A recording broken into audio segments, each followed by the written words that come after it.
अस्सलाम वालेकुम। सबसे पहले आज प्रोग्राम का आगाज़ करेंगे कराची में होने वाले दहशतगर्दी के वाक़े के हवाले से। पाकिस्तान में चीनी इंजीनियर्स के ऊपर हमला कोई पहली बात नहीं है और पहला मौका नहीं है, लेकिन अफसोस की बात यह है कि ये बार बार हो जाता है और बाद में हम इसके मज़म्मती बयानात जारी करते हैं और कहते हैं कि हमने चीनी इंजीनियर्स, चाइनीज़ की पाकिस्तान में जो प्रेजेंस है उनके मफादात के तहफ़्फ़ुज़ के लिए कोई कसर नहीं उठा रखेंगे और मुकम्मल कोशिश करेंगे। अगर हम मुकम्मल कोशिश करते तो ये अटैक यकीनन ना होता। उसके अंदर पाकिस्तानी फ़ौज के जवान, सिपाही, सिविलियन, इन वाक़यात के अंदर उनकी शहादत होती है। मैं उन सारे लोगों को सलाम पेश करता हूँ जो शहादत उठा रहे हैं। जो चीनी इसमें मारे गए उनके लिए भी दुख और अफसोस का इज़हार है, लेकिन सिक्योरिटी अरेंजमेंट में ये कोताही ये काबिल कबूल नहीं है, ये एक्सेप्टेबल नहीं है। इस वक्त पाकिस्तान में एससीओ समिट होनी है और उस समिट की वजह से ही जो 14, 15, 16 तारीख को अक्टूबर के महीने में आज से चंद रोज़ बाद इस्लामाबाद में इजलास होना है, एक आम तासुर मौजूद था कि कुछ ना कुछ हमारे जो प्यार मोहब्बत रखने वाले दोस्त हैं हमारे बॉर्डर के उस पार, वो कुछ ना कुछ हरकत ऐसी करेंगे कि इस समिट के लिए ख़तरात जो हैं उनको दोबारा से सर उठाएँ वो। तो हमें उसके लिए तैयार होना चाहिए। ये कहें कि दुश्मन ने ये कर दिया है तो दुश्मन तो है ही दुश्मन है, वो तो ये करेगा काम। हमारे उसके लिए तैयार ना होना और चौकस ना होना और जो काफ़ी इकदाम हमें लेने चाहिए थे जस्ट टू मेक श्योर कि चाइनीज़ इंजीनियर जहाँ से गुजरे हैं या चाइनीज़ जहाँ प्रेजेंस मौजूद है उनके इर्द गिर्द के इलाके में कोई ख़तरा ना हो, उसके लिए अगर कोई भी किसी ने कोताही बरती है तो वो काबिल कबूल नहीं है। इसकी अकाउंटेबिलिटी होनी चाहिए, एक प्रोसेस होना चाहिए और उसके वो SOPs वज़ा करने चाहिए कि कैसे वो आएंगे और उनकी गुजरगाह के करीब कोई टैंकर खड़ा है या कोई एक अननोन गाड़ी खड़ी है तो कैसे खड़ी है। यही सिक्योरिटी लैप्स कहलाता है। अगर आप इस चीज़ को अवॉइड कर सकते हैं तो फिर ये वाक़या ना होता। और इसमें मैं कहूँ कि खाली फ़ौज को कहें कि फ़ौज ही की सारे कामों की ज़िम्मेदारी, वो दुरुस्त नहीं होगा। जो प्रोविंशियल CTD डिपार्टमेंट्स हैं अगर वो वेल इक्विप्ड नहीं है तो इसके अंदर भी एक हमारी नाकामी है। वो वेल इक्विप्ड होने चाहिए। आपने नेक्टा का स्ट्रक्चर बनाया है, फिर एक इंटेलिजेंस की कोऑर्डिनेशन होती है। IB के पास कुछ इन्फॉर्मेशन आती है, कोई पुलिस की स्पेशल ब्रांच के पास होती है, कोई ISI MI के पास होगी। एक कोऑर्डिनेटेड मैकेनिज़्म होना चाहिए जहां आप इसको प्रोसेस कर सकें मुख्तलिफ ज़राए से आई हुई इन्फॉर्मेशन को और फिर मेक श्योर करें कि ऐसे टेररिस्ट इवेंट्स ना हों।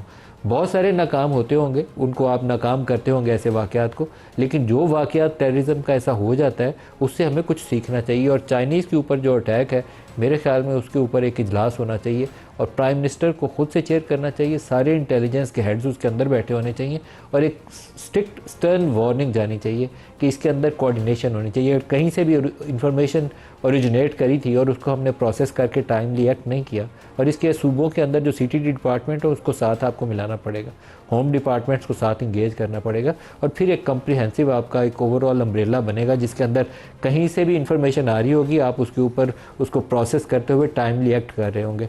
है बहुत काबिल मज़म्मत है और मेरा ख्याल यही है कि हमारे जो बॉर्डर के पार बैठे हुए दोस्त हैं हमें उनकी तरफ नज़र रखनी पड़ेगी। तो कभी कहीं कोई मजीद ब्रिगेड आ जाएगा, कहीं कोई BLA आ जाएगी, कहीं कोई TTP आ जाएगी। हैं ये सारे खारजी हैं। कोई आके मुसलमानों को अपने घर में, अपनी फ़ौज को, अपनी पुलिस को, अपने सिविलियन को मारता है और वो कहे कि मैं इस्लाम का नाम लेकर या कोई इस्लाम की खिदमत कर रहा हूँ या कोई कौम परस्ती का लेबल लगा के आए, दोनों सूरत में काबिल कबूल नहीं है। और इसमें जिसकी जो मर्ज़ी सियासी जमात है, जिसकी जो मर्ज़ी सोच है, इस नुक्ते के ऊपर पाकिस्तान के अंदर कौमी असम्बली से एक मुतफ़िका करारदाद भी आनी चाहिए और आपको सख्त से सख्त जो इक़दाम लेने ना, जो जेट ब्लैक टेररिस्ट जिसके आप कहते हैं, ये वो जेट ब्लैक टेररिस्ट हैं जो पाकिस्तान के मफादात के ऊपर अटैक करते हैं और ये टेररिज्म के ज़रिए पाकिस्तान की जो सिक्योरिटी है, पाकिस्तान के जो इकनॉमिक प्रॉस्पेक्ट्स हैं उनको कंप्रोमाइज़ करने की कोशिश करते हैं। उनको आपको जेट ब्लैक टेररिस्ट डिक्लेयर करना चाहिए और उनका ख़ात्मा यकीनी बनाने के लिए हर एक इक़दाम उठाने चाहिए। दूसरा जो सबसे बड़ा पाकिस्तान के अंदर इस वक्त एक अफसोसनाक सूरत हाल ये है कि एक पॉलिटिकल सिचुएशन ऐसी है जो हमें पता है कि बॉर्डर के पार के हालात क्या हैं। आपको पास गज़ा की सिचुएशन है जहाँ आज प्रेसिडेंसी में एक सारा दिन ऑल पार्टीज़ इवेंट भी चल रहा था। इशू ये है कि हमें पता हो कि ईरान के ऊपर जंग आने वाली है, फ़लस्तीन की या मिडल ईस्ट की क्या सूरत हाल है, किसी वक्त भी ये जंग आपके हमसाया मुल्क के सर के ऊपर खड़ी नज़र आ रही हो। तो पाकिस्तान की सूरत हाल क्या है? पाकिस्तान की सूरत हाल ये है कि एक हुकूमत को बहुत जल्दी एक आइनी पैकेज लाने की, PTI वाले बहुत परेशान है और वो ज़ोर लगा रहे हैं कि किसी तरीके से पैकेज ना है और वो उनका ये राइट है इस पर प्रोटेस्ट करने का, क्योंकि उनके ही बंदे तोड़ के ही आइनी पैकेज पास हो सकता है। वैसे दुनिया की कोई साइंस नहीं है कि 211 वोटों वाली हुकूमत जो है 224 पूरा करके वो आइनी पैकेज पास कर ले। उसको बंदे तोड़ने हैं और वो बंदे सिर्फ PTI के हैं जो तोड़ने हैं, इसके अलावा और कोई बंदे भी दस्तयाब नहीं है। तो वो अगर प्रोटेस्ट करें तो उनका राइट है प्रोटेस्ट करने का। लेकिन क्या महज़ब तरीका और डेमोक्रेसी के अंदर सिर्फ ये एक तरीका यही होता है कि सड़कों पे आके नाचा जाए? या हुकूमत के पास एक ही तरीका होता है कि लोटे बनाकर मुखालफिन को अपनी पसंद के बिल पास करवा ली जाए। इसका मुतबादल हल ये होता है कि आप इंगेज करते हैं और इंगेज करके एक कंसेंसस इवॉल्व करते हैं और जो एक्सेप्टेबल हो मुख्तलिफ जमातों को, उस चीज़ को, उस पैकेज को लेकर आगे चलते हैं। पाकिस्तान में शायद वो जमहूरी कदरें ना सियासी जमातों के अंदर मौजूद हैं और ना ही हमारी पार्लिमान उसके ऊपर कायम रहने के लिए तैयार है। पूरा जोर इस बात के ऊपर था पिछले 4 हफ्तों 6 हफ्तों से कि किस तरीके से हमने जल्दी से जल्दी ये 63A की डेफिनेशन आ जाए सुप्रीम कोर्ट से, और PTI के हमने 5 से 11 बंदे, क्योंकि JUI ना सपोर्ट करे तो तादाद बढ़ जाएगी, फिर वो बंदे लोटे बना के हमने बिल पास करना है कौमी असम्बली से भी और लोटे बना के सेनेट से भी इसी तरीके से पास करना है। तो दिस इज़ नॉट एक्सेप्टेबल। ये कौन सी आइनी तरमीम होगी जिसकी बुनियाद ही एक गैर आइनी फेल और गैर जमहूरी फेल के साथ जिसकी की जाए। अली अमीन गंडापुर प्रोटेस्ट करके इस्लामाबाद आए और अली अमीन गंडापुर उसके बाद गायब हो गए। इस वक्त तो सबसे ज़्यादा अगर किसी की सियासी तौर पर कहें कि पोजीशन कंप्रोमाइज़ हुई है तो अली अमीन गंडापुर की है। हमारी इतला ये है, और वो 100% गलत भी हो सकती है, लेकिन जो शवाहिद हैं उससे ये चीज़ साबित ही होती है कि ऐसे वाक़यात की तरतीब एक हुई है। किसने उसमें क्या रोल प्ले किया है मैं उसको 100% यकीन से नहीं बता पाऊँगा। अली अमीन गंडापुर पहुँचे हैं चाइना चौक में, ब्लू एरिया के अंदर। चाइना चौक में उनकी आमद कैसे हुई, ये बड़ा एक अहम सवाल है, क्योंकि रास्ते में खद के खुद की हों, आंसू गैस सेल चल रहे हों, सारे रास्ते ब्लॉक हो, मोटरसाइकिल भी गुजर ना सकता हो, तो अली अमीन की गाड़ियों का काफ़िला कैसे गुजरा। हमारी जो मुख्तलिफ रिपोर्टर्स की और हमारी अंडरस्टैंडिंग ये है कि ये अली अमीन गंडापुर की आमद ब्लू एरिया में, और क्योंकि पहले 2 मौके के ऊपर कभी बुरहान से वापस हुए, कभी कहीं और से वापस हुए, उसके बाद उनकी KP हाउस रवानगी और KP हाउस में डिसअपेरेंस उनकी पहले भी हुई थी 8 घंटे की, और वो भी मिस्टीरियस। और ये वाली जो डिसअपेरेंस थी ये भी दोबारा मिस्टीरियस। उसमें किसका क्या रोल था ये बहुत कभी यकीन के साथ मैं आपको नहीं बता पाऊँगा, लेकिन इसी अरसे में जब अली अमीन गंडापुर गायब थे, एक बड़ी जो डेवलपमेंट जो 100% यकीन के साथ मैं आपको बता सकता हूँ कि पाकिस्तान पीपल्स पार्टी से नवीद कमर साहब ने उसी अरसे में पाकिस्तान तहरीके इंसाफ के 2 आला अहदेदारों, जिसमें एक तो असद कैसर साहब हैं और दूसरे आई थिंक बैरिस्टर गौहर हैं, इन दोनों से टेलीफोन करके रब्ता कायम किया और इनको आइनी पैकेज के ऊपर एतमाद में लेने की कोशिश की। और इनका जवाब ये था PTI की जानिब से, जो इमरान की पोजीशन है इन्होंने उसको एक्सप्लेन किया कि हम नहीं चाहते कि मौजूदा चीफ़ जस्टिस सुप्रीम कोर्ट जो हैं आप इनको 3 साल की एक्सटेंशन देकर एक आइनी अदालत का सरबराह लगा दें। ये PTI को और इमरान खान को एक्सेप्टेबल नहीं है। दूसरा जो आर्टिकल 8 और आर्टिकल 9 और ये फंडामेंटल राइट्स में तब्दीलियाँ करके 9 मई को मिलिट्री कोर्ट्स के अंदर ले जाने की तैयारी थी, उसके ऊपर उन्होंने अपने तहफ़्फ़ुज़ात का इजहार किया। जो हमारी इतला है अभी तक इसके ऊपर, जब तक क्योंकि मसवदा देख ना लें कि नया मसवदा है क्या, कुछ कहना मुश्किल है क्योंकि मसवदा भी रोज़ नया बदल रहा है। हमारी इतला ये है कि पीपल्स पार्टी की जानिब से यकीन दिलाया गया PTI को, असद कैसर को और शायद दूसरे शख्स जो बैरिस्टर गौहर हैं उनको, कि जो आर्टिकल 8 है फंडामेंटल राइट्स का मामला या मिलिट्री कोर्ट्स का मामला, हम उसको नहीं छेड़ेंगे। आइनी पैकेज के अंदर वो आइनी अदालत जो फेडरल कॉन्स्टिट्यूशनल कोर्ट है उसको बरकरार रखना चाहते हैं, लेकिन शायद इसकी सूरत ये होगी कि ये SCO समिट गुजर जाए तो इसके ऊपर पेशरफ्त होगी। यहाँ तक मैं आपको बता सकता हूँ कि ये आपस में पैगाम रिसानी हुई है, लेकिन इसमें अली अमीन किससे इंगेज कर रहे थे ये शायद अभी इंफॉर्मेशन के लिए हमें 100% यकीन के साथ आपको बताने के लिए कुछ अर्सा इंतज़ार करना पड़ेगा। लेकिन ये एक बड़ी पेशरफ्त थी, जब सारे अली अमीन को ढूंढ रहे थे तो उसी वक्त ये नवीद कमर का पैगाम जो था ये PTI की क़यादत को गया, जो एक ब्रॉडर अंडरस्टैंडिंग का पेशगमा भी हो सकता है। जो आज प्रोग्राम रुका है, आज़मा बुखारी साहब हैं वज़ीर इत्तलाआत पंजाब हमारे साथ, बैरिस्टर उमैर नियाज़ी साहब हैं पाकिस्तान तहरीक इंसाफ से हमारे साथ, और मरूफ़ जर्नलिस्ट सीनियर जर्नलिस्ट माजिद निज़ामी साहब हमारे साथ हैं। सबको प्रोग्राम में खुशामदीद कहता हूँ। अज़मा बीबी, सबसे पहले आपसे आगाज़ करूँगा। अली अमीन गंडापुर की गुमशुदगी आप इसको कैसे देखती हैं? और एक चीज़ के ऊपर मुझे अफसोस है, शायद मोहसिन नकवी साहब ये काम ना करते तो उनकी इज़्ज़त ज़्यादा होती। KP हाउस के दरवाजे नहीं तोड़ने चाहिए थे, जैसे कोई पंजाब हाउस के दरवाजे तोड़े, सिंध हाउस के दरवाजे तोड़े तो मुझे बहुत अफसोस होगा। बलूचिस्तान हाउस में पुलिस जाके इस्लामाबाद की या पंजाब की कोई धिंगा मुश्ती करे तो मैं उसकी मज़म्मत करूँगा। इसी तरीके से KP हाउस के अंदर पुलिस नहीं घुसनी चाहिए थी। ये गलत काम किया नकवी साहब ने और आपकी हुकूमत ने। अज़मा बीबी। बहुत शुक्रिया मलिक साहब। पहले तो मैं जो चाइनीज़ जो काफ़िला है उसके ऊपर जो कराची में एक अनफॉर्चुनेट वाक़या हुआ है उसकी मज़म्मत करना चाहती हूँ। और बिल्कुल आपने दुरुस्त कहा कि SCO से पहले ये इस किस्म की जो चीज़ें हैं ये प्रीएम्प्ट भी की जा रही थी और जैसे मैंने गुजारिश की, आपने ख़ुद भी कहा, बहुत सारी चीज़ों पे बात करते हुए आपने ये भी कहा कि अगर कोई लैप्स हुआ है यकीनन उसको देखा जाना चाहिए, अग्रीड। और ये भी जो है वो आपने कहा जिससे मैं मुत्तफ़िक हूँ कि बहुत सारी चीज़ें जिनको काबू पा लिया जाता है, जो नाकाम बना दिए जाते हैं मंसूबे, वो शायद इस तरह से रिपोर्ट नहीं होते, लेकिन कोई एक ना एक वाक़या जो है वो सारी मेहनत के ऊपर जो है वो पानी डाल देता है। मैं पंजाब के हवाले से बड़ी स्पेसिफ़िकली आपको बता सकती हूँ कि हर हफ्ते चीफ़ मिनिस्टर जो है वो एक सिक्योरिटी पे मीटिंग लेती हैं, ख़ास तौर पर जिसका एक अहम कंपोनेंट जो है वो चाइनीज़ की सिक्योरिटी होता है। और प्राइम मिनिस्टर साहब जो हैं वो पिछली दफ़ा भी जब चाइना भी जब वो तशरीफ़ लेके गए थे, उनकी बातचीत भी जब होती है तो यकीनन एक कंसर्न होता है। और अब ये एससीओ के आने से पहले इस तरह से ख़ास तौर पे चाइनीज़ को टारगेट करना यकीनन एक किसी गेम प्लान का हिस्सा है। ये कोई इसको आम समझ कर नज़रअंदाज नहीं किया जा सकता। तो इसके ऊपर जो भी अगर कोई लैप्स हुआ है यकीनन उसको देखा जाना चाहिए। और जो सिक्योरिटी एहलकार, जो लोग अपनी दिन रात इस कॉन्फ्रेंस के लिए भी, और जो हमारे चाइनीज़ यहाँ पर लोग हैं उनके लिए भी जो कोशिश कर रहे होते हैं, मेहनत कर रहे होते हैं, बहुत स्ट्रिक्ट SOPs हम पंजाब में तो फॉलो करते हैं। उनकी आमदरफ से लेकर उनकी मूवमेंट जो है वो हर चीज़ रिकॉर्डेड होती है, हर चीज़ को मॉनिटर किया जाता है। लेकिन कहीं ना कहीं जब अल्लाह पाक ने कोई एक बुरा वक्त हो वो भी आ जाता है। अब आपके सवाल के ऊपर आते हुए देखिए, बात यह है कि अगर तो अली अमीन गंडापुर एक सूबे का वज़ीर आला होता, जो एक लॉ अबाइडिंग सिटीज़न होता, जो गोलियां मार देंगे और मैं 10 गोलियां मारूंगा और मैं ये कर दूंगा और मैं वफाक के ऊपर चढ़ाई करने आ रहा हूँ और मैं धरना दे के यहाँ बैठ जाऊँगा रेड जोन के अंदर, जब वो ये सब करता हुआ आ रहा हो, पूरा सरकारी मशीनरी, पूरे एक सरकारी, फिर वो उसको एक ओन भी करे कि हाँ मैं वज़ीर आला हूँ, मैं करता हूँ इस सरकारी वसाइल इस्तेमाल। अब तो डिटेल्स भी आ गई हैं, जो पुलिस मुलाजमीन, जो सरकारी मुलाजमीन, इवन जो उनके महकमा एक्साइज़ ने गाड़ियाँ पकड़ी हुई थी, वो भी अपने PTI के अहदेदारों को देकर उसके अंदर बंदे ढो के लाए जाएँ। और फिर 120 अफ़गान बाशिंदे जो है इस प्रोटेस्ट के अंदर पकड़े जाएँ, तो फिर कुछ सवालात तो मलिक साहब उठते हैं और उठने चाहिए भी कि क्या कोई दहशतगर्द या कोई दहशतगर्द का फैसिलिटेटर जो है वो जाकर पंजाब हाउस में या किसी भी हाउस में घुस जाए, उसको जो है उसको इम्यूनिटी होनी चाहिए कि ठीक है कोई बात नहीं। KP हाउस के दरवाजे तोड़ना दुरुस्त काम है या गलत काम है?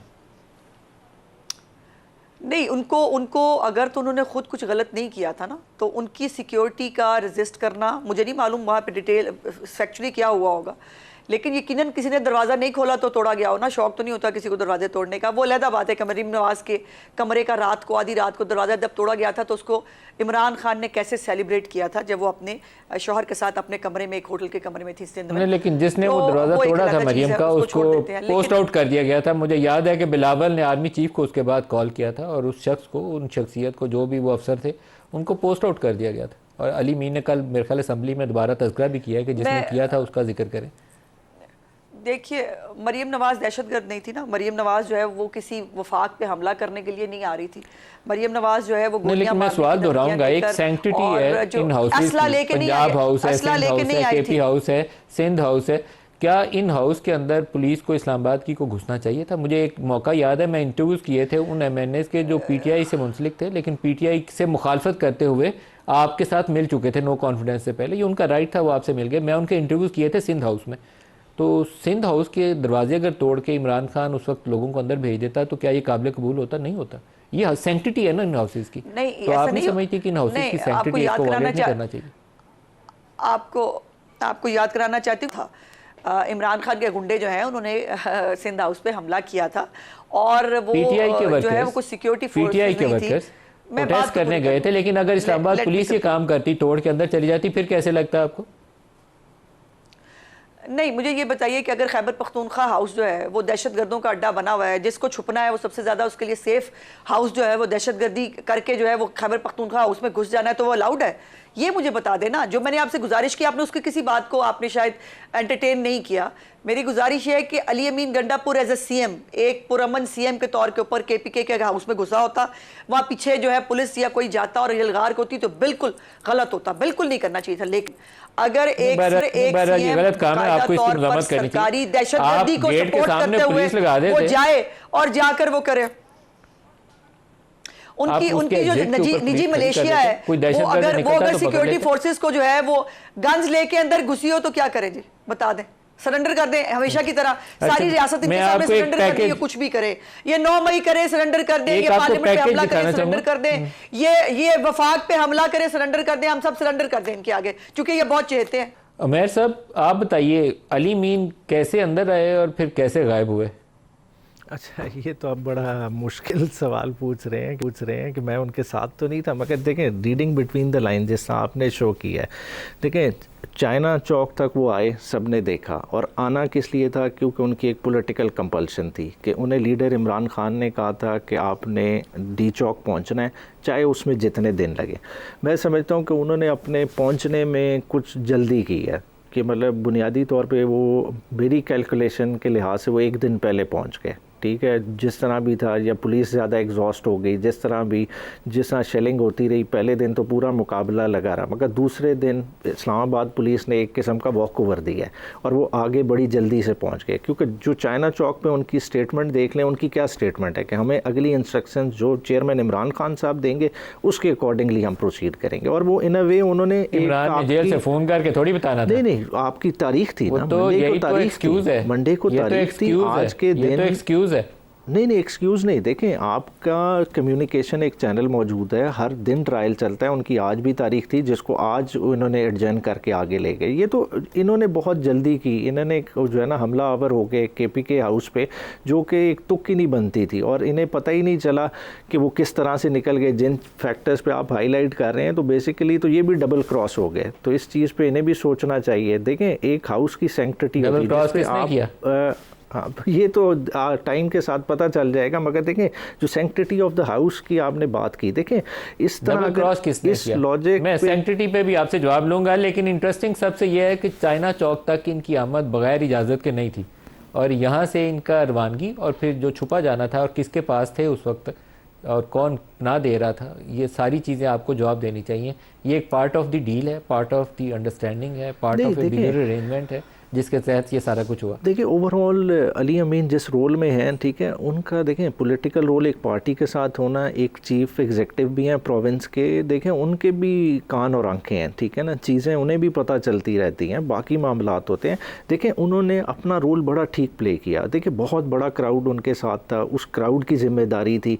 अब वो आप देखें, अगर वो ही उस क्राउड को चाइना चौक से फ़ौरन आगे डी चौक ले जाते तो अगला फिर अमल क्या होता, खुद आप देख सकते थे, सारी पुलिस की नफरी वहीं थी, और फिर तो जो है ना क्लैश की सूरत हाल बननी थी।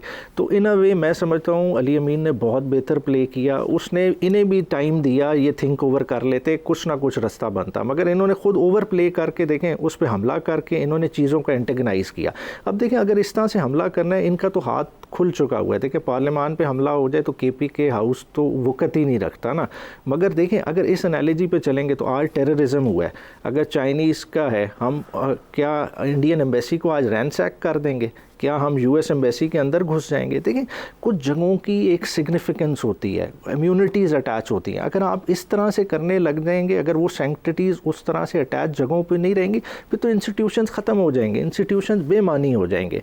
देखिए, आपको अली अमीन ने as a person, as a politician बहुत स्पेस दी, और उस चीज़ को जो है ना इन्हें एक्नॉलेज करना चाहिए था। इन्हें वहाँ मुज़ाकरात होते, चीज़ों का हल निकलता है। देखिए, हमारे दौर में भी तो 2 लॉन्ग मार्च हुए, मौलाना फजल रहमान साहब आए थे ना 2019 में, टॉक्स चलती रही, गैप बनते हैं, फिर वो वापस भी चले गए। इसी तरह बिलावल साहब 2022 में आए। ने आप लोगों से मुज़ाकरात करने पसंद नहीं थे किए। आपको अगर पता नहीं है तो मैं आपको बता दूं, आपकी टीम जाती थी, वो मौलाना वहाँ उनको एंटरटेन नहीं थे करते, वो एट बेस्ट अकरम दुरानी से मिल के आ जाते थे, अल्टीमेटली वापस चले गए ना। हमने ये हाल तो नहीं किया था जो इन्होंने किया ना, कि टेयर गैसिंग शुरू कर दें, लोगों को स्पेस ही ना दे। देखें, eight the end of the day देखें, आर्टिकल 15, 16, 17 हमारे आइन का हिस्सा है ना, हमें पसंद हो ना पसंद होए, ठीक है, हमने कुछ बैलेंस तो रखना है, कुछ स्पेस तो देनी है कि पॉलिटिकल पार्टीज़ ने survive. At the end of the day Muslim League Noon भी पॉलिटिकल पार्टी है, पीपल्स पार्टी भी पॉलिटिकल पार्टी है, पॉलिटिकली सोचना है। अगर आज एक के लिए स्पेस ख़त्म कर देंगे, कल वो प्लस हो के उसी शिद्दत से वापसी देनी पड़ती है, तो उस तरफ चीज़ों को नहीं ले जाना चाहिए,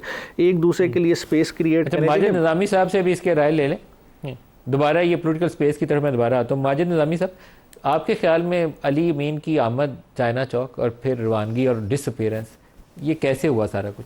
आप इसको कुछ नरेट कर सकते हैं अपने तजिए में? जी बहुत शुक्रिया। शहर आसेब में आंखें ही नहीं हैं काफ़ी, उल्टा लटकोगे तो सीधा दिखाई देगा। तो मेरा ख्याल है कि अली अमीन गंडापुर चूँकि एक सूबे के चीफ़ एग्जेक्टिव हैं, इस तरह के मामलात में एक पैरेलल सेटअप काम कर रहा होता है, जिसको हम प्रेस रिलीज़ या वुज़रा के बयानात से तोल नहीं सकते। इसके लिए हमें डॉट्स को कनेक्ट करना होता है। तो देखना ये है कि जब एक पूरा काफ़िला मोटरवे पे था और अपनी एक रफ्तार से आ रहा था, तो ये कैसे मुमकिन हुआ कि तमाम रुकावटें ख़त्म हो गईं और जो लोग एहतजाज को रोकने की प्लानिंग कर रहे थे उन्होंने एक मखसूस काफ़िले को वहाँ से आने दिया। उसके बाद जो हैरानकुन और दिलचस्प बात है वो ये है कि चाइना चौक के बाद केपी हाउस का जो रास्ता है वो भी सारा रेड जोन और उसके इर्द गिर्द का इलाका है। तो वहाँ पे भी ये अरेंजमेंट थी कि किसी ना किसी तरीके से उनको महफूज वहाँ पे पहुँचाया जाए। उसके बाद जो मामलात ख़राब हुए हैं, मेरा ख़्याल है कि उसकी मज़म्मत करनी चाहिए और ये बात दुरुस्त है कि इस तरह की जो इमारतें हैं, ये जो हाउसेस हैं, इनका एक एहतराम होता है और अगर वो उसे मलहूज़ ख़ातिर नहीं रखेंगे, मिसाल के तौर पे अभी जिस तरह CDA ने उसको सील कर दिया है, तो मुझे PTI की हुकूमत याद आ रही थी जब इरफान सिद्दीकी साहब को किराएदारी एक्ट में गिरफ़्तार कर लिया गया था। तो ये इक़्तिदार में आके अच्छे खासे समझदार लोग जो हैं, मेरा ख़्याल है कि वो भी नासमझ हो जाते हैं और रवायती हथकंडे अपनाते हैं। अभी हुकूमत ये कह रही है कि जी 120 अफ़गानी पकड़ लिए, इसको बड़ी ख़बर के तौर पे बताया जा रहा है। तो यही 2-4 साल पहले हाफिज़ अहमदुल्ला थे जिनका पूरा उनका ट्रायल किया गया कि आप हैं ही अफ़गानी। तो मेरा ख्याल है हमें इस तरह के घिसे पिटे बयानियों से निकल आना चाहिए और इसके लिए कोई बेहतर बयानिया कैंसिल कर दिया गया था। जी बिल्कुल, उनका ID कार्ड कैंसिल कर दिया गया था। तो अब वो किस हैसियत में, क्या वो पाकिस्तानी है? तो मेरा ख्याल है कि सियासी जमातों को थोड़ी सी समझदारी का मुजाहरा करना चाहिए और ये अफ़गानिस्तान, इंडिया और इस तरह के मसलों से निकल के अपने मसलों को रियल ग्राउंड के ऊपर मौजूद हक़ाइक़ से मिलाते हुए हल करना चाहिए। इस वक्त आइनी तरमीम का मसला है, इस वक्त तहरीक इंसाफ का ये इल्ज़ाम है कि वो सियासी इंतकाम का शिकार है। तो लेकिन माजिद, एक ब्रेक ले लूँ मैं, ब्रेक से वापसी पे आप मुझे ये जो आइनी तरमीम वाला इशू है, ये अली मीन के गायब होने के साथ जोड़ा जा रहा है। मैं इससे मुकम्मल वाकिफ़ नहीं हूँ, लेकिन कहते हैं कि वो जो डिसअपीयरेंस थी, उस डिसअपीयरेंस के अंदर ये कॉन्स्टिट्यूशनल पैकेज के अंदर what is doable and what is not doable, what is acceptable and what is not acceptable, उसके ऊपर भी कुछ जिक्र हुआ है। ब्रेक ले लें, ब्रेक से वापसी पे इस पर बात करते हैं। हमारे साथ रहिएगा।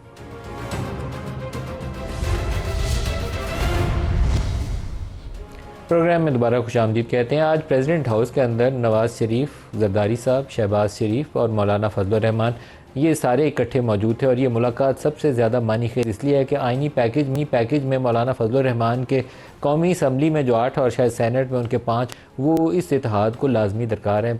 जब ये आइनी तरमीम की कोशिश की गई थी पहले मौके पर और वो नाकाम हो गई, तादाद पूरी नहीं हुई, JUI पीछे हट गई, तो एक स्टेज के ऊपर ये कोशिश की गई थी कि माइनस मौलाना फजल रहमान ये तरमीम पास कर ली जाएँ। तो कहा यह जाता है, और मैंने बड़े सीनियर लेवल से पूछा कि उन्होंने कहा कि नवाज़ शरीफ साहब ने इस आइडिया की मुखालफत की कि मौलाना फजल रहमान ऑन बोर्ड ना हो, चाहे उनकी जमात से 2-3 लोग वोट कर दें, फिर भी ये प्रोसेस काबिल कबूल नहीं होगा और PTI के तो लोटे बनाने ही बनाने हैं। तो मौलाना लेकिन ऑन बोर्ड होने चाहिए ये काम करने के लिए। तो क्या आज मौलाना एग्री करेंगे? तो मौलाना के डॉन्ट्स के अंदर जो वो चीज़ काबिल कबूल नहीं है उनको, वो फंडामेंटल राइट्स को नहीं छेड़ना चाहते और पब्लिकली वो एक पोजीशन ले चुके हैं कि एक्सटेंशंस की, और वो चीफ जस्टिस से मुतल्लिक थी, उस एक्सटेंशंस की मुखालफत करेंगे। तो क्या ये जो कंप्रोमाइज़, माजिद आपसे स्टार्ट करूँगा, कंप्रोमाइज्ड एक पैकेज बारगेन के नतीजे में क्या उसकी हम एक नई शक्ल देखेंगे जिसमें हो सकता है कि PTI किसी हद तक उसके ऊपर राज़ी हो जाए? ये जो अली मीन की आनी और जानी थी, इसके साथ शायद ये चीज़ भी जुड़ी हुई है। जी, अभी तक की आइनी पैकेज की जो सूरत हाल है उसको देख के लगता है कि ये मामला जिस तरीके से मिसमैनेज हुआ था, उसके बाद इस पर सवालिया निशानात बढ़ गए हैं और इसी वजह से जो इत्तेहादी जमातें हैं उनको आगे आना पड़ा।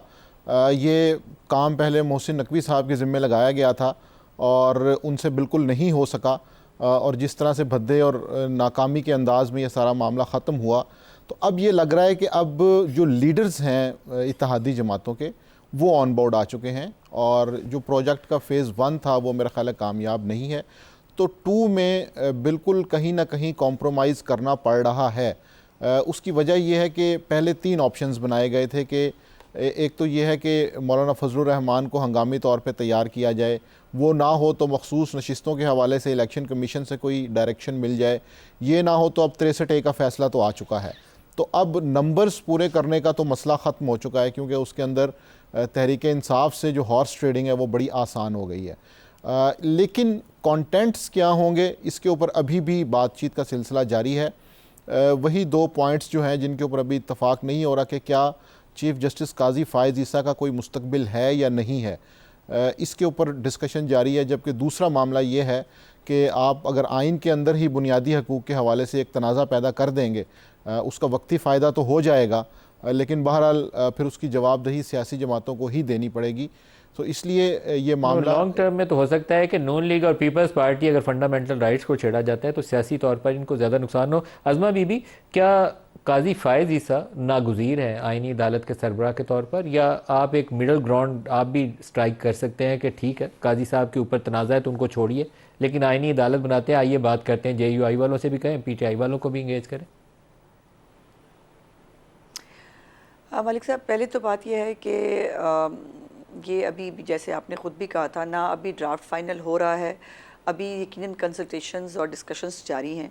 अब एंड रिज़ल्ट क्या निकलता है मैं पहले से प्रोडिक्ट नहीं कर सकती। सो लेट्स सी कि इसके ऊपर जो है वो मौलाना साहब भी, बाकी लोग भी, जो इत्तफ़ाक़ राय क्रिएट करने की बात की जा रही है। अभी जो आपने ख़ुद भी बताया कि नवीद कमर साहब ने भी PTI से बात की, लेकिन प्रॉब्लम यह है कि आपने हमें पहले भी कहा कि इंगेज नहीं करते। हम तो उनको हर जगह इंगेज करने की कोशिश करते हैं, वो इंगेज होना नहीं चाहते। जितनी अच्छी बातें उमैर नियाज़ी साहब ने की हैं, काश ऐसी सेन वॉइसेस और PTI में होती तो आज ये हाल ना होता कि एक के बाद एक 9 मई, एक के बाद ये इत्तफाक होता है कि जब भी ये बाहर निकलते हैं। लेकिन नज़मा बीबी, क्या काजी फ़ायज़ ईसा आपके लिए नागुज़ीर है? नहीं, कोई शख्स भी किसी के लिए नागुज़ीर नहीं होता, लेकिन यकीनन इसके ऊपर वफाकी हुकूमत और तमाम जो इत्तेहादी जमातें हैं और पार्लियामेंट जो है वो इसके ऊपर फ़ैसला करेगी कि वो क्या इसके ऊपर जो भी फ़ैसला मुत्तफ़िका तौर पे होगा यकीनन वो इम्प्लीमेंट होगा। लेकिन 1-2 बातें मुझे ज़रूर रिस्पॉन्ड करने दें मलिक साहब, जो पहले की जा चुकी हैं उसको रिस्पॉन्ड करना बहुत ज़रूरी है। उमैर नियाज़ी साहब ने जो बातें की, जो क्लैशेस की उन्होंने बात की कि जी वो बात यह है कि मैं साहब को शायद नज़र नहीं आया कि गंडापुर साहब जब छुपे हुए थे ना, उस वक़्त क्लैशेस में और तेज़ी आई थी और लोगों को उकसाया जा रहा था, बाकायदा पूरे स्पेसेस हो रही थी, अकाउंट से कहा जा रहा था बाहर निकलो, जंग का मरहला है, हमें जंग लड़नी। किससे जंग लड़ना चाहते हैं? ये बार बार आज़ादी मांगते हैं, किससे आज़ादी मांगते हैं? ये पाकिस्तान में रहते हैं, फिर भी इनको आज़ादी लेनी है, बाप भी देगा आज़ादी। कल भी बाय द वे, परसों भी ये नारे जो है वो लगे। लेकिन ये जो फॉरेन मिनिस्टर जो है, जो भारतीय फॉरेन मिनिस्टर है, उसको अपने जो है वो बुलाकर वहाँ दावतें दे रहे हैं कि जी वो हमारे साथ प्रोटेस्ट में शामिल हो, लेकिन आज गज़ा के ऊपर जो कॉन्फ्रेंस थी उसके अंदर ये शामिल नहीं हो सकते, उसके अंदर नहीं ये बैठ सकते और कोई अब बात नहीं करेगा, हमारे तमाम चीज़ें ख़त्म हो गई। और प्लान भी यही था, वो नहीं हो सका। जब गंडापुर भागा और उसके बाकी लीडर कोई था नहीं सड़क के ऊपर, सारे वर्क फ्रॉम होम कर रहे थे, कोई जो है वो अपने बाल बच्चों को लेकर बाहर नहीं था। वर्कर्स थे जो बाहर जो है वो जो लाए गए थे KP से भी, आज अपने उनके वीडियो बयान देखे हैं आपने वो सुना है उनको, वो क्या कह रहे हैं? वो जो है वो लानते डाल रहे हैं, वो कह रहे हैं कि हमें इस्तेमाल किया गया, हमें एक पेट्रोल बम जो है वो बनाने के लिए हमें क्या पेट्रोल प्रोवाइड करेंगे, हमें चीज़ें दी गई कि तुम लोगों ने जाके कोई चीज़ छोड़नी नहीं है, आग लगानी है। ये क्या था? ये मुल्क की खिदमत करने आ रहे थे, ये क्या करने के लिए आ रहे थे? खुदा के वास्ते इनके सियासी रोल को, अगर ये सियासी रोल करें, इससे बड़ी अच्छी बात कोई नहीं है। लेकिन अगर ये सियासत के लबादे में दहशतगर्दी करेंगे तो वो नाकाबिले कबूल होती है। UK में तो देखें राइट्स हुए थे, उन्होंने क्या किया? वहां पे सबसे ज्यादा फंडामेंटल राइट्स होते हैं ना, उन राइट्स में जो बंदे इन्वॉल्व थे उनके साथ उन्होंने क्या सलूक किया देखा है ना आपने? ऐसे रियासतें होती हैं। उमैर साहब, जो आईनी पैकेज है वो इस वक्त काफी ज्यादा सियासी तौर पर अहमियत का हामिल है आपके लिए, और शायद ये जो प्रोटेस्ट था इस्लामाबाद वाला ये भी जुड़ा हुआ है क्योंकि हुकूमत बहुत जल्दी में थी कि किसी तरीके से भी SCO की समिट से पहले ये आईनी पैकेज, क्योंकि 26 की डेडलाइन को वो किसी सूरत में क्रॉस नहीं होने देना चाह रहे, उससे पहले ही चाहते हैं आईनी पैकेज पास हो जाए। तो क्या एक ऐसा अरेंजमेंट हो सकता है? आप लोग JUI से तो इंटरेक्ट कर रहे हैं बराह रास्त, अब नवीद कमर साहब का भी पैगाम आया, तो क्या आप इंगेज कर सकते हैं? सियासी तौर पर रास्ता निकला? अच्छा जी, जिस तरह से आइनी पैकेज की बात है, JUI की एक अपनी इंडिपेंडेंट आइडेंटिटी है। जहाँ तक मेरी अपनी रीडिंग है, JUI का इत्तफाक़ राय कम अज़ कम मुस्लिम लीग नून को बहुत महंगा पड़ेगा, क्योंकि कम अज़ कम फिर जिस तरह से मैं रीड करता हूँ, इन्हें मरकज़ से जो है ना अपनी पोजीशन लूज़ करनी पड़ेगी, वो पीपल्स पार्टी के हाथ में चले जाएगी और शायद प्रेसिडेंसी इन्हें मौलाना फजल रहमान साहब को देनी पड़े। जहाँ तक PTI की बात है, PTI किसी पावर शेयरिंग, ये क्या है? ये थोड़ा सा पहले रोशनी डालें देखिए आई नो कहीं ना कहीं इन्हें एडजस्ट तो करना पड़ेगा ना, कोई गिव एंड टेक करना पड़ेगा, और गिव एंड टेक में नुकसान नून लीग का होगा। इसीलिए आप देखें कि वो बिल को लेके कौन दौड़ है, पीपल्स तो पार्टी। फिर आपका ख्याल यह है कि शहबाज शरीफ साहब की जगह पे बिलावल आ जाएंगे? हाँ जी, तो इसीलिए आप देखें नून लीग का जरदारी वो साहब वाला की जगह पे मौलाना वो फजल रहमान आ एंशियसनेस जाएंगे, ये आपका नहीं ख्याल है मौजूद। अरेंजमेंट होगा? वो एंशियसनेस नून लीग की ये इस आप वक्त कह रहे हैं? आईनी तरमीम के लिए मौजूद नहीं है, जो बाकी इस वक्त पीपल्स पार्टी की है। पीपल्स पार्टी जिस तरह से दौड़ी है, मगर जहाँ तक पीटीआई का ताल्लुक है, हम आईनी तरमीम के नहीं, टोटली लेकिन इसके against ऊपर हैं। आप ये इतनी बड़ी बात क्या है कि अब आगे गुजरते जा रहे हैं, थोड़ा इस पर रोशनी डालें ना। क्या ये मौलाना को तजवीज़ दी गई है कि बिलावल को वज़ीर आज़म बना देते हैं और मौलाना को प्रेसिडेंट बना देते नहीं हैं? तो किस तरह से ऑन बोर्ड लाएंगे? मौलाना साहब को नहीं पता कि इसकी कॉस्ट क्या है? देखें इस वक्त ये पॉपुलर नैरेटिव के अगेंस्ट है ये आईनी तरमीम, और अगर कहीं से दी गई है उसकी पॉलिटिकल कॉस्ट मौलाना को पे करनी पड़ेगी केपीके में और बलूचिस्तान में, जो कि बहुत ज़्यादा हाई है, जिस वजह से मौलाना साहब इन्हें डिनाई कर रहे हैं कम्प्लीटली, क्योंकि उन्हें पता है कि वोट तो आवाम से लेने हैं, अगर आवाम में जाएंगे तो आवाम में तो मकबूलियत ही नहीं है, तो वो किस तरह से सर्वाइव करेंगे? तो इसलिए इन्हें बहुत कुछ बड़ा ही ऑफर क्या करना मौलाना को पड़ेगा। ये तजवीज़ दी गई है कि आपको सदर बना दें? मलिक साहब। ये क्या तजवीज़ दी गई है मौलाना को? ये तो अब ये उमैर डिटेल साहब। खुद बताएंगे ना जब देनेंगे, ये तो पीपल्स पार्टी वालों से पूछेंगे, मगर जो हमारा मौक़िफ़ है वो तो सुन लें। हमारा मौक़िफ़ इस पे बड़ा क्लियर है। देखें इंडिपेंडेंस ऑफ जुडिशरी का प्रिंसिपल डीपली इंट्रेंच्ड है हमारे कॉन्स्टिट्यूशन में। हम कोई ऐसी चीज़ नहीं करने जाएंगे जो कि परसीव की जाए कि अदलिया पे हमला है पार्लियामेंट की तरफ से, और हम किसी तरह से भी किसी सूरत में भी किसी शेप में आईनी अदालत नहीं तस्लीम करते, क्योंकि सुप्रीम कोर्ट ऑफ पाकिस्तान, आपकी हाई कोर्ट्स ऑलरेडी आईनी अदालतें मौजूद हैं और वो फंक्शनल अदालतें हैं। अगर आप कहें कि डिस्पेंसेशन ऑफ जस्टिस में मसला है तो आने वाले चीफ जस्टिस उस चीज़ पे देख लेंगे, उसके लिए रूल्स भी वज़ा किए जा सकते हैं, केस मैनेजमेंट किस तरह से की जा सकती है। मगर ये करना कि आपको जजेस पसंद नहीं है, 6 जजेस ने लेटर क्यों रखा है, आपकी रिज़र्व सीटों की जजमेंट क्यों दी गई है, तो उसकी सज़ा के तौर पे जो है ना आप पूरी बुलडोज कर दें सुप्रीम साहब, कोर्ट मुझे- को, तो कम अज़ कम इस पे हम किसी कोई पॉलिटिकल बार्गेन नहीं करने लगे किसी फेवर के नतीजे में। आज़मा जी भी, उस पे जी आके आज़मा बैठ बीबी। मैं सिर्फ बताइए 2 आज़मा। जुमले कहना चाहती हूँ। एक तो पहली बात ये है कि जितना उमैर नियाज़ी साहब ने कॉन्स्पिरेसी थ्योरीज जो है उसके ऊपर हमारे पर जो है जोर रखा हुआ है, अपनी पार्टी का पता करें। आपके ना वज़ीर आला का पता लगता है, ना आपकी लीडरशिप का पता लगता है, वर्कर्स रो रहे हैं आपकी जान को, तो वो कर लें। दूसरी तरफ जहाँ तक मौलाना साहब की बात है, मौलाना साहब ने इलेक्शन इनके खिलाफ लड़ना है, इनको ये याद नहीं है शायद। मौलाना साहब की बैटल ग्राउंड जो है वो केपी और बलोचिस्तान है, और वो जो खैबर पख्तूनख्वा का मैंडेट है वो किसके पास है, वो किसने चोरी किया हुआ है। तो ये मौलाना साहब को जो है वो ना से बताएं और सिखाएं कि बाहरी मैंडेट जो है वो क्या होगा। उन्होंने लोगों के पास जाना है, उन्होंने एंटी पीटीआई वोट लेना है, तो वो ले लेंगे, इसलिए इनको इतनी फिक्र करने की ज़रूरत नहीं है। माजिद साहब आप बताइए, ये जो बहुत बड़ी एक बात कही है इन्होंने, बड़े आराम से कह के आसानी से आगे निकल गए उमैर साहब। ये कहते हैं कि मौलाना को ऐसे ही सदर और कहते होते बिलावल हैं को ये। वज़ीर आज़म, ये वाली तजवीज़ है माजिद। जी ये यकीनन एक अहम तजवीज़ हो सकती है, और इस हवाले से मौलाना फजलुर रहमान का जो ऑप्शन है वो पीपल्स पार्टी को काबिल कबूल होगा, क्योंकि ये हमने देखा है, हमने पहले भी इस पे बात की थी कि अभी तक पिछले 20 साल में जो असम्बलीज़ रही हैं उन्होंने तो अपनी मुद्दत मुकम्मल की है, लेकिन उसमें प्राइम मिनिस्टर्स बदलते रहे हैं। सो ये एक अच्छी साजिशी कहानी है, इसके ऊपर अरबाब इख्तियार ने अगर गौर नहीं किया तो उन्हें गौर करना चाहिए। पहले चल रही थी कि वो बलूचिस्तान की हुकूमत ले लें, इधर गवर्नर लगा देते हैं केपी को, लेकिन ये उससे ज़्यादा लुक्रेटिव ऑफर है। नहीं देखिए इस वक्त जो चीज़ है ना, माजिद ये देखिए, काफ़ी मुश्किल काम है इस वक्त। सियासी जमातें जब एक पोजीशन ले लें ना तो उसको हटना पीछे मुश्किल हो जाता है। अभी काजी फायद ईसा के हवाले से पीटीआई ने भी और मौलाना फजलुर रहमान ने भी एक पोजीशन ली हुई है।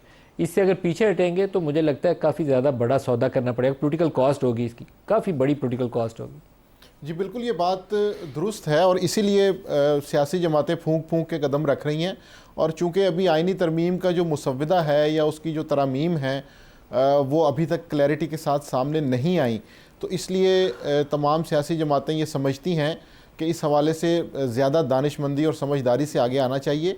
ये बात दुरुस्त है कि इस वक्त जो भी इक़दाम किया जाएगा उसका डेफिनेटली मरकज़ के अंदर और सूबों के अंदर अहम असर होगा। सो इस परसेप्शन के सामने सियासी उमैर साहब ये सारे जो आइनी पैकेज है ये इसकी सारे की इन्हिसार अभी भी इस बात के ऊपर है कि आपकी जमात से कुछ लोग लोटे बनेंगे। क्या आपकी जमात में इतने वल्नरेबल MNAs और सेनेटर्स मौजूद हैं जिनको एट विल जब इस्टेब्लिशमेंट या हुकूमत जो है वो चाहे और 10-15 बंदे हांग के ले जाए, क्या ऐसी सूरत हाल है? देखें, अगर फर्स्ट राउंड में होते तो सीरियसली ये चीज़ हो जानी थी, एलिमेंट ऑफ सरप्राइज़ था, हमारे बंदे हम उस तरह से नहीं प्रिपेयर्ड थे। मगर अब चीज़ें बहुत डिफरेंट हो गई हैं, लोग भी अंडर कंट्रोल हैं, चीज़ें भी। आप देखें ना, आज आदिल बाज़ई का इन्होंने रेफरेंस मूव करा दिया है ना, स्पीकर साहब ने आगे भेज दिया, डिस्क्वालिफिकेशन की तरफ चला गया। नून लीग का था ना उसका एफिडेविट जमा, तो ये काउंट अपने 214 में कर रहे थे, तो आज वो 213 हो गए। इसी तरह चौधरी इलियास का काफ लीग की तरफ से दाखिल हुआ है हमारे, वो भी इनके हाथ नहीं है, तो नंबर इनका रिड्यूस हो रहा है। तो नंबर्स की तरफ से इन्हें पता है बग़ैर मौलाना साहब के ये चीज़ कैरी नहीं हो सकती। देखिए 2-3 बंदों को कन्वर्ट करना बहुत आसान होता है, मगर जब आप लार्ज स्केल पे 11 से 12 MNAs की बात करें, वो पॉसिबल ही नहीं है, वो उस तरह से होना ही नहीं है। और लोगों ने देख लिया है, क्योंकि इस वक्त रियलाइज़ करने की है, जैसा उस्मा बीबी कह रही थी ना कि वोट इमरान खान या उस तरह लेना है। देखिए KPK और बलोचिस्तान इस वक्त पॉलिटिक्स हुई हुई है, इसीलिए आने वाले दिनों में आप देखेंगे कि और भी लोग इसी तरह सर उठा रहे हैं, क्योंकि सारों को पता है कि वोट इस तरफ पड़ा है और इमरान खान साहब ने जिधर हिट किया है उसका उन्हें 8 फरवरी को रिवॉर्ड मिला है। अज़मा बीबी, क्लोजिंग रिमार्क्स। देखिए मलिक साहब, मुझे तो अपने से ज़्यादा हुकूमत ने आईनी तरमीम लानी है, परेशानी जो है वो PTI के कैंप्स में है। यानी वो अपने जो लोग हैं, अभी कल हमने सुना वो एक जगह वो भी चल रहा था कि इमरान खान साहब ने कहा है कि सारे MNAs छुप जाएं और वो कर ले। पहले तो आपने 3 दफ़ा एक बात की, आपने कहा कि PTI के MNAs, गुजारिश ये है कि जिन MNAs ने एफिडेविट्स दिए हुए हैं या जो आज़ाद डिक्लेयर हुए हैं वो कानूनी तौर पर आज़ाद हैं और उनके ऊपर जो है वो जहां वोट डालना चाहे वो डाल सकते हैं। और ये इसलिए, लेकिन ये है कि ये हमारी फ़िक्र करने की बजाय उमैर नियाज़ी साहब अपनी पार्टी को इंटैक्ट करें, अपनी पार्टी के लोग जिनको ये हाँक के लाए थे, जिनके साथ ये उन्होंने ज़्यादती की है, जो आज अपने जो है वो स्टेटमेंट्स भी दे रहे हैं और रो भी रहे हैं। और दूसरी आखिरी बात मैंने माजिद निज़ामी साहब के लिए करनी थी। बड़ा अफसोस है मुझे कि हर चीज़ को, जो अभी आपने कहा था ना दहशत गर्दी के ऊपर भी, वो माहिल बीबी थी जो उसको उठाया था सिक्योरिटी इदारों ने कुछ अर्सा पहले, जब उसके खुद का हमला करने से पहले, तो सारी मीडिया में अंदर भी बहुत सारे लोग बुनियादी का झंडा लेके निकल आए, हो खातून को पकड़ लिया, उसके बाद देखा उस खातून ने क्या किया। सो गुजारिश है कि कहीं पर तो हमें जो है वो अपनी रियासत की एक लाइन खींच लेनी चाहिए। ये वो लोग हैं जिनको बसाया था KP में दोबारा लाकर सदारती ऑर्डिनेंस के जरिए, वो लोग थे जमान पार्क के बाहर जो है वो पहरा देते थे इमरान खान का। ये वो लोग हैं जिन्होंने बच्चों को पेट्रोल बम चलाने सिखाए हुए हैं। ये वो लोग हैं जो 9 मई के अंदर जो है वो आगे थे, जिन्होंने ये सब करके दिखाया और अब भी उनको यही करने की दावत देकर लाया गया था। और अज़मा बुखारी साहिबा, बैरिस्टर उमैर नियाज़ी और माजिद निज़ामी साहब, आप सबका बहुत शुक्रिया। आज के लिए इतना ही, इजाज़त दीजिए। अल्लाह हाफ़िज़।